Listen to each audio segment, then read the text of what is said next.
Hey, je suis Matt de Matt sur Mars et bienvenue pour ce nouvel épisode de Quoi de neuf à Boca. Aujourd'hui, nous allons voir l'actualité des prototypes de Starship et de Super Heavy, mais également l'actu autour du site de Boca. Avant, je t'invite vraiment à me rejoindre sur mon serveur Discord, donc pour retrouver des informations en temps réel ou encore discuter avec les membres de la communauté. Donc on parle de SpaceX, du spatial américain ou encore du spatial chinois. Pour rejoindre le Discord, c'est simple, le lien est dans la description. Après avoir rejoint, n'oublie surtout pas de lire le règlement, de cliquer sur la petite icône juste ici, et puis de te rendre dans le salon rôle pour sélectionner les sujets qui t'intéressent. Et puis voilà, c'est tout. En tout cas, il est l'heure de se diriger vers Boca Chica. Commençons avec SN15. Le vendredi 21 mai, une équipe a retiré les 3 moteurs du prototype et à ce jour, nous n'avons aucune confirmation pour un nouveau vol de SN15.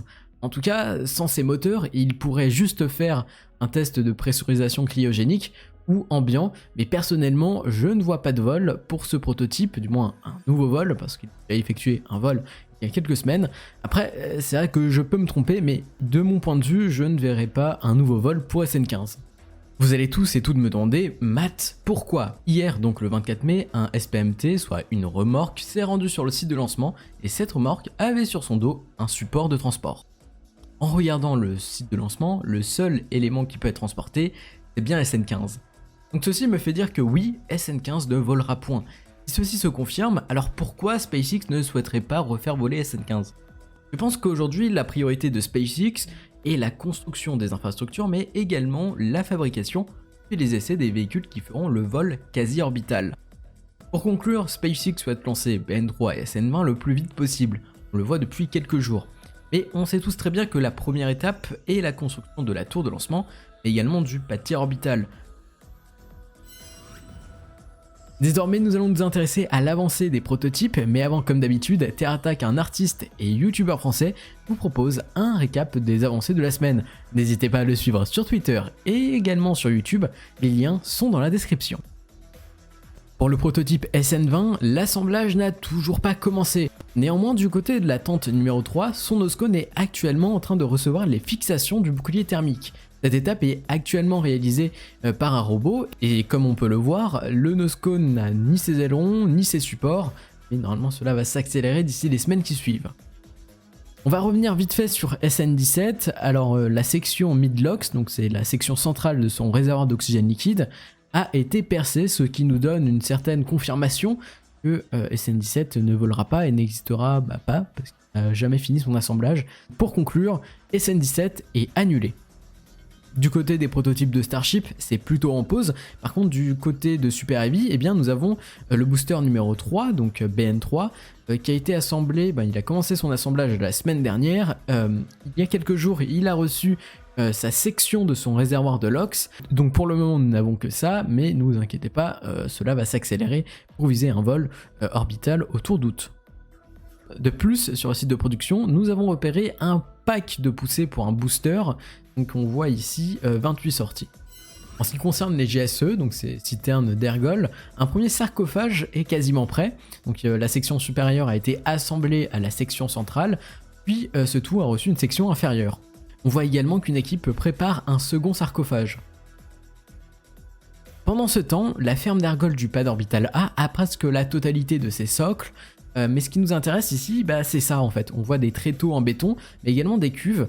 Ce sont des cuves pour les échanges thermiques, donc ce sont des éléments essentiels pour une ferme d'ergol sur la partie condenseur. Bon, on va se l'avouer, la semaine dernière, l'activité autour des prototypes était plutôt faible. Néanmoins, en ce qui concerne la tour de lancement et les grues, c'est une autre histoire. En effet, le segment 2 de la tour a été transporté sur le site de lancement. Par la suite, le dimanche 23 mai, une équipe a commencé à installer un ascenseur, et cet ascenseur permettra d'accéder à l'étage qui devra accueillir la nacelle. Ainsi, le 24 mai, la grue Frankencrane, qui est une LR 11350, a soulevé puis a posé le segment de la tour sur le segment 1. Comme vous le voyez, des échafaudages sont placés au niveau des jonctions des segments, et ces échafaudages permettent ainsi aux équipes d'opérer dans l'objectif de lier les segments. De plus, la grue LR 11000 a été assemblée à 100% et on la voit juste ici. Dans cette dernière partie, je voulais revenir sur l'affaire du HLS.